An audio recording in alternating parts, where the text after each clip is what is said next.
Hola a todos. Muchísimas gracias a la Sociedad Venezolana de Puericultura y Pediatría por esta gentil invitación. Vamos a conversar hoy sobre las manifestaciones otorrinolaringológicas en el paciente pediátrico con COVID-19. La situación por la que atraviesa actualmente el mundo en el contexto del COVID-19 exige realizar estudios científicos y evaluaciones constantes que brinden información oportuna para mejorar la comprensión de esta enfermedad. Vamos a enfatizar hoy sobre estas manifestaciones otorrinolaringológicas en un paciente pediátrico con COVID-19, de manera que nos permita realizar un diagnóstico oportuno y precoz de la enfermedad. La gran parte de esta charla la podemos revisar, los invito a que la revisen en este consenso venezolano sobre manifestaciones sistémicas de la COVID-19, publicado en octubre del 2020. En especial este capítulo de manifestaciones otorrinolaringológicas fue realizado por las doctoras Ligia Costa, Yane Bastida, Zulay Lugo y mi persona. Y está bastante completo.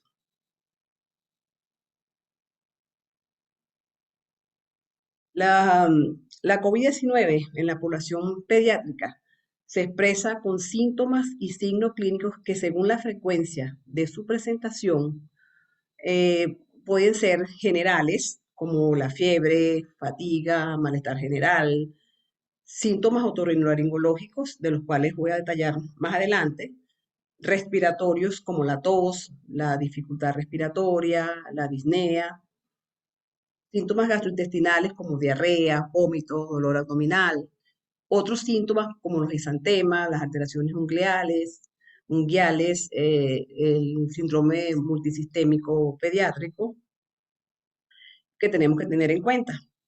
Ahora bien, en relación a los síntomas ya específicos del área ORL, es importante tener presente de que son muy frecuentes y aparecen muy tempranamente en esta infección por SARS-CoV-2, por ser un virus respiratorio. Sin embargo, estos síntomas pueden pasar desapercibidos porque pueden confundir con otras enfermedades. Por ejemplo, estos pacientes se pueden presentar con congestión nasal y rinorrea y tenemos que estar diferenciando si se trata de un resfriado común, o sea, una rinofaringitis, o si se trata de una rinitis alérgica, o puede tener odinofagia, resequedad en garganta, y podemos confundirnos con una faringitis aguda por otra causa. Puede también producir trastornos en el olfato como anosmia, hiposmia, o en el gusto como ageusia, digeusia. También podemos ver disfonía, plenitud óptica, hipoacusia, tinnitus. Son síntomas tenemos que estar muy pendientes para hacer el diagnóstico bastante precoz. Recordemos que la vía aérea superior, rinofaringe y orofaringe, tienen una alta carga viral.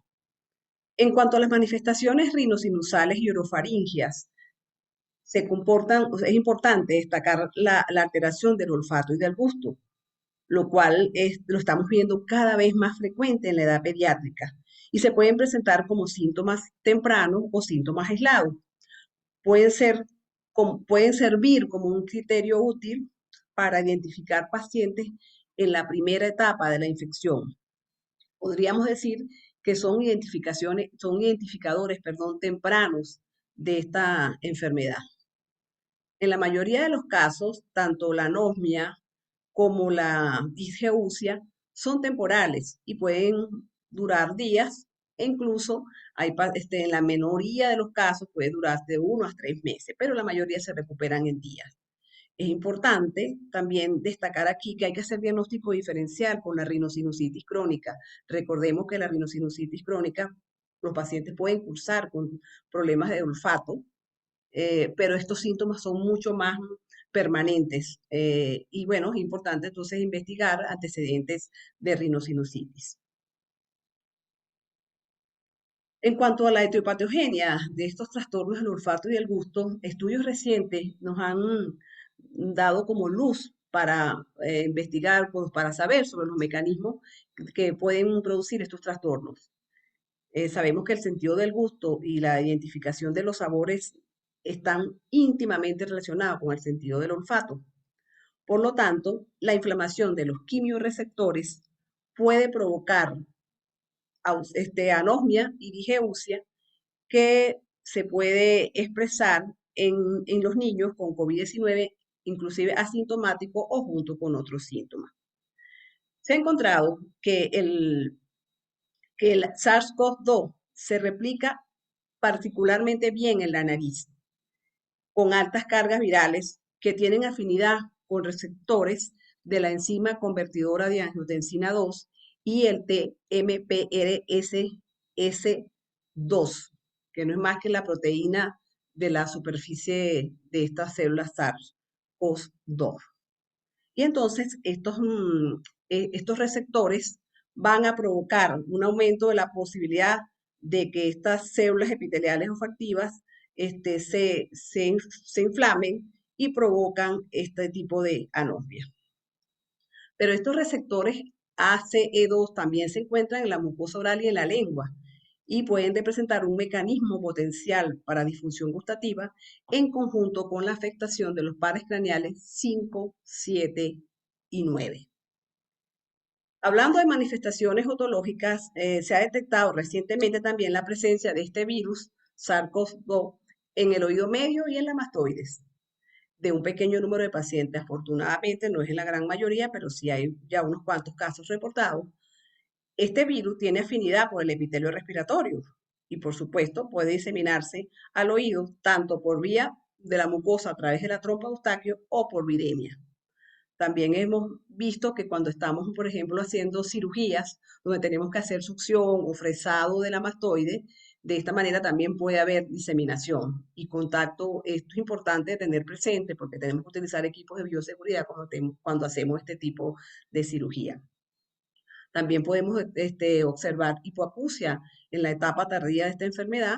Por lo tanto, en todos estos pacientes con COVID-19 es importante hacer una evaluación auditiva después post-COVID. En cuanto a las manifestaciones laringias, es otra de las áreas que se ha visto en la otorrinolaringología comprometida. Recientemente también se ha visto que esta disfonía se ve sobre todo en etapa tardía de la enfermedad en aquellos pacientes que han tenido manifestaciones clínicas de moderada a severa y que pueden quedar con estas secuelas. Afortunadamente casi no se ven niños, pero sí se ven adolescentes y adultos jóvenes ya mayores de 18 años. Aparentemente hay varios mecanismos involucrados en la formación, en la aparición de esta disfonía. Uno de ellos es que puede ser el resultado de un daño de los pliegues vocales por la intubación, puede haber o puede ser por una parálisis o paresia de los pliegues vocales postviral, e incluso se habla de la neuropatía laringea. Tenemos un problema con este síntoma porque es que a veces tenemos limitación en el diagnóstico porque lo hacemos a través de la nasofilolaringoscopia y recordemos que es una zona altamente que produce alta aerosolización. Sin embargo, nosotros, utilizando las debidas medidas de protección y de bioseguridad, podemos hacer este procedimiento. En cuanto al diagnóstico, bueno, el diagnóstico lo vamos a hacer en base a la clínica. Es muy importante el interrogatorio, buscando todos estos síntomas a los cuales ya les he mencionado, que sean sugestivos de COVID. También es importante los antecedentes epidemiológicos, si ese niño ha estado en contacto recientemente con una persona que tenga la enfermedad o si ha viajado recientemente en las últimas 2 semanas. También nos vamos a hacer una evaluación de esa vía aérea superior a través de una rinoscopia anterior o posterior, con endoscopia bien sea rígida o flexible. Todos estos procedimientos tienen un riesgo extremadamente alto de transmisión, dado que el área de la rinofaringe y de la orofaringe posee una alta carga viral, ya se los había mencionado, en especial en la fase inicial de la enfermedad, con un riesgo altísimo de aerosolización y de diseminación del virus. Por lo que esta evaluación sugerimos realizarla bajo estrictas medidas de bioseguridad. También otros estudios que se deben realizar ante una pérdida del olfato y del gusto son los test de olfacción y la gustometría a fin de corroborar esta sospecha. Ya les mencioné que es una prueba bastante difícil de realizar en niños, realmente es muy subjetiva, pero en los niñitos más grandes, pues ellos colaboran y pudiéramos realizarla. En relación al tratamiento, no existe un tratamiento específico para las patologías del área otorrinolaringológica en pacientes con COVID-19. Pero en el abordaje terapéutico, estas repercusiones otorrinolaringológicas del paciente con COVID-19, según datos de la literatura y pautas de la Sociedad Venezolana de Otorrinolaringología y sociedades afines, eh, los esteroides nasales, bien sean formas de gotas nasales o de spray nasal, pueden usarse, por ejemplo, en pacientes con trastornos del olfato y del gusto, sobre todo después de las 2 primeras semanas de la aparición del síntoma. También aquellos pacientes que están bajo tratamiento con esteroides tópicos intranasales, bien sea porque tienen una rinitis alérgica, porque tienen una poliposis nasal o una rinosinusitis crónica, se recomienda no modificar ni suspender este tratamiento por cuanto más bien se podría empeorar la situación, sobre todo si el paciente está contagiado, porque van a aparecer más estornudos y, por supuesto, mayor riesgo de aerosolización y de contagio. Entonces, por lo tanto, sugerimos, si está bajo tratamiento con esteroides intranasales tópicos, hay que continuarlos. Los esteroides sistémicos sí están un poco más restringidos. Se sugiere para estos casos de hipoacusia súbita, que también se puede ver en pacientes con COVID-19 o que consulte por otra causa que no sea por COVID, pero que tenga una hipoacusia súbita, aunque hoy en día con esto de la pandemia se está prefiriendo el uso más bien de los esteroides en hipoacusia súbita, de los esteroides directamente intratimpánicos. También en algunos casos muy específicos, como cuando existe parálisis facial de Bell. Otro de los tratamientos que hacemos en estos pacientes es la rehabilitación olfatoria. La rehabilitación olfatoria o entrenamiento también olfativo es una estrategia que implica un programa para la recuperación de esa función olfatoria. En relación a los lavados o irrigación nasal con solución salina nasal, debe considerarse cuidadosamente, ya que podría ser que el virus sea más contagioso. Entonces hay que tener mucho cuidado, sobre todo si sospechamos que este paciente está enfermo por la COVID-19. En relación a los agentes antivirales intranasales, todavía hay muchas publicaciones, ustedes van a buscar en la literatura sobre estos medicamentos, no hay ninguno todavía aprobado por la FDA. Lo que sí estamos utilizando son las soluciones nasales antisépticas, como el povidine, sobre todo cuando vamos a hacer procedimientos, hacemos un lavado de nariz y de orofaringe antes de realizar cualquier procedimiento quirúrgico. Si tenemos una epistaxis, ¿qué hacemos en pandemia con una epistaxis? Sugerimos el uso de gotas nasales de oximetazolina y una presión local aproximadamente durante unos 10 minutos. Y la colocación de mupirocin tópico, ungüento de mupirocin. Si con esto no fallamos, no logramos detenerlo, sobre todo a nivel de la parte pediátrica, entonces este paciente tiene que ser referido para el otorrinolaringólogo y lo que estamos sugiriendo en este momento es, en vez de hacer cauterizaciones en consultorio, es taponamiento nasal, preferiblemente con material absorbible tipo Merocel.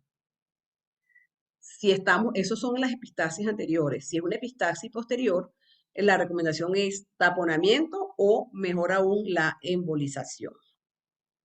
Unas recomendaciones, sobre todo los pediatras que atienden recién nacidos o nosotros los otorrinos que también vemos pacientes con problemas auditivos, se sugiere durante la pandemia no diferir evaluación auditiva en recién nacidos para la detención temprana de la audición, ni en pacientes con trastornos previos. Mire, no, porque estamos en pandemia, vamos a suspender. No, estos pacientes tienen que seguir su curso regular. Recordemos que una detección temprana de una pérdida auditiva y un tratamiento oportuno es lo mejor que podemos brindarle a estos pacientes, bien sea con un equipo de amplificación, un auxiliar auditivo, o bien sea con un implante coclear. Entonces, esto es muy importante de esta recomendación. Otra recomendación importante es que tenemos que tener mucha precaución con todos los procedimientos que ocasionan aerosolización. Por eso sugerimos que para todos estos procedimientos utilizar un equipo de protección personal y de bioseguridad adecuada que ya todos ustedes conocen, no los voy a detallar acá. Y finalmente, un recordatorio.